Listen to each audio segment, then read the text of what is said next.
All right, let's jump on it. Ladies and gentlemen, joining me on the line, David, let me ask you this real quick. It's David Paich, but I got a question for you. Is this seriously your solo debut album, Forgotten Toys? It is my solo debut album. I've been working on it for a long time.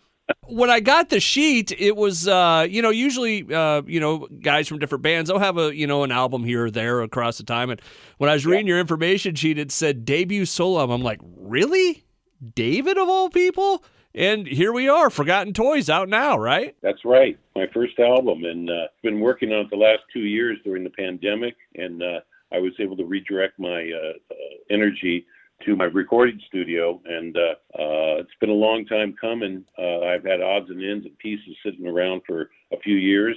And I'm very happy with the way it turned out. Was it because of the pandemic that you decided to do a solo album, just stuck at home, or was there other reasons for it? Why now? I think because Toto had a lull in its recording schedule, and because Joseph Williams and Steve Lukather were making their solo records.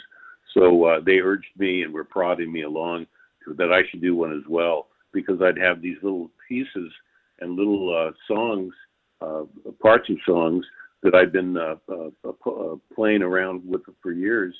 So they said, it's time for you to get in the studio and do something too. So I grabbed Joseph Williams and had him co-produce with me.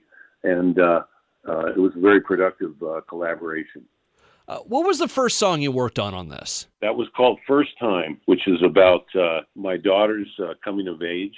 And Joseph heard my demo. I made a little demo of it, which is just, you can hear the demo being played in the first 4 bars of the opening riff as part of my demo. And then we added, Joseph added more production, and we added players to it. So that's the answer to that question. Was it easy to pick? I don't know much about making an album, so I don't know what the process is, but I imagine, it's like anything else. You got to figure out a place to start. Was there a reason that it was first time? I guess I don't know how to ask the question properly. Well, no, you don't need to. That's Joseph told me. He goes, this is where you should start. He goes, okay. This should be your first. He goes, this should be the first one you do. Him and I have great chemistry together, and we've co-written together and co-produced together. And he has great instincts. And he just said, let's start with this one. This is the closest. This is something he can work with. So we formed it out, and Joseph did his little version of the demo on the song. And then we started writing lyrics together for it and kind of fleshed it out. And voila, that became that song. David Paich joining me on the line right now. New album out, Forgotten Toys, his solo debut album, believe it or not. We'll have all the links at the bottom of the page. There's a lot going on this album, a lot of different sounds, right? Yes, different things, different keyboards, different acoustic instruments, a lot of percussion, a lot of acoustic percussion that was played on the record.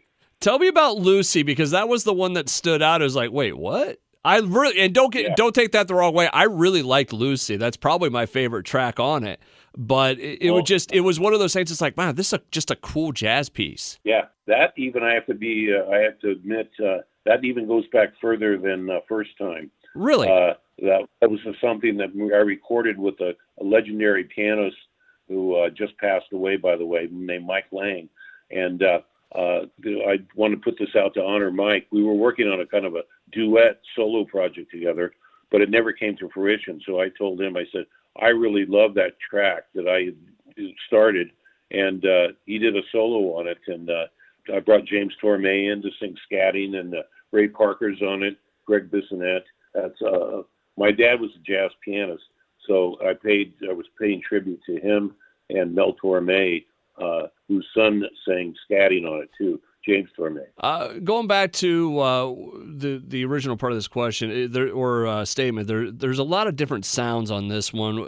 How did you come about that? Was there an idea in your head what you wanted the entire thing to sound like, a theme, or it just was like, you know what, I like this song, I like this song, I like the way this sounds, and we're just going to put it together? That's pretty much how we do it. We do instinctually. It's very visceral, and like to start with the basis of acoustical. Usually percussion is involved. You're going to want a bass. We cast those things very carefully with Nathan East on bass. And Joseph Williams, in large part, was responsible for many of the colors that you're hearing. He's a great producer and has access to all the toys and whistles and bells and great sampled sounds that are out there right now, as well as being able to play. He's a keyboardist and he can play stuff too. So he's a triple threat, and I got to give him credit for a lot of the sounds that were on there. Although some of the sounds came just from my acoustic piano and also my Hammond organ, that are both organic instruments. David Paich joining me to talk about Forgotten Toys, his new debut album that is out now. David, have you ever stumbled across a song? Like, no intention of, you stumble across it and you're like, oh, okay, I like that. And then all of a sudden this song kind of pours out of you. Yeah, that happens quite often, when I'm not quite often, but occasionally, where I get an idea, a seed for an idea, and it blooms like Africa did. That just happened to come out very quickly. And when I got to the chorus, I just started singing the words to the chorus. And I went I knew that I had something worth recording. So I made a demo of it and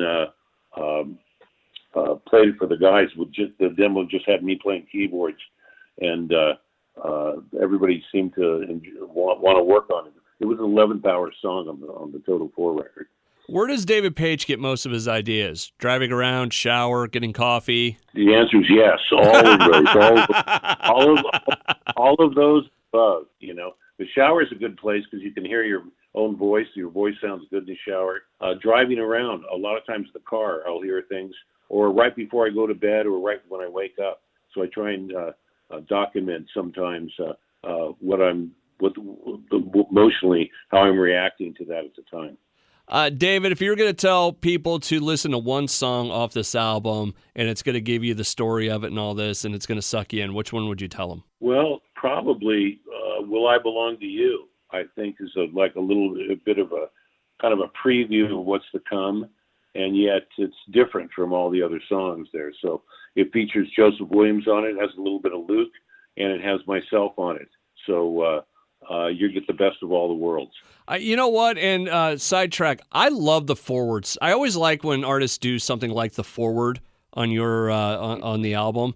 I always think for some reason those are cool. It's kind of a neat intro to get you into the spirit of things. Yeah, I wanted to do something extra special. I'm a big fan of movie music, and I wanted to do something that hinted at being cinematic, and yet wasn't too serious, Yeah. This is why I have the grinding gears at the very end of it, just to show you that I haven't lost my sense of humor.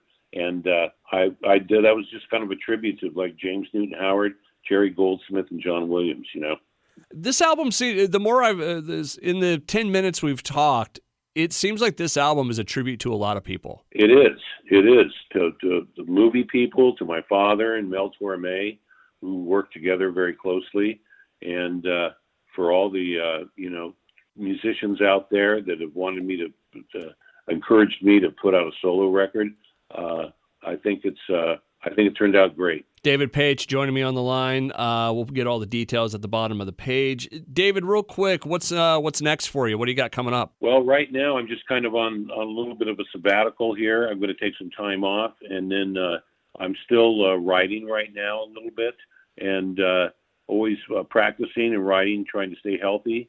I'm going to let the future unfold as it may. Good words to live by. David Paich, Forgotten Toys, out now. Thank you so much, sir. Hey, thank you so much, and I want to thank all of our fans and friends and family out there that have been loyal supporters and given us love all these years. We're very grateful and very thankful. I'm very blessed to have such an opportunity to make music that makes people happy. Thank you.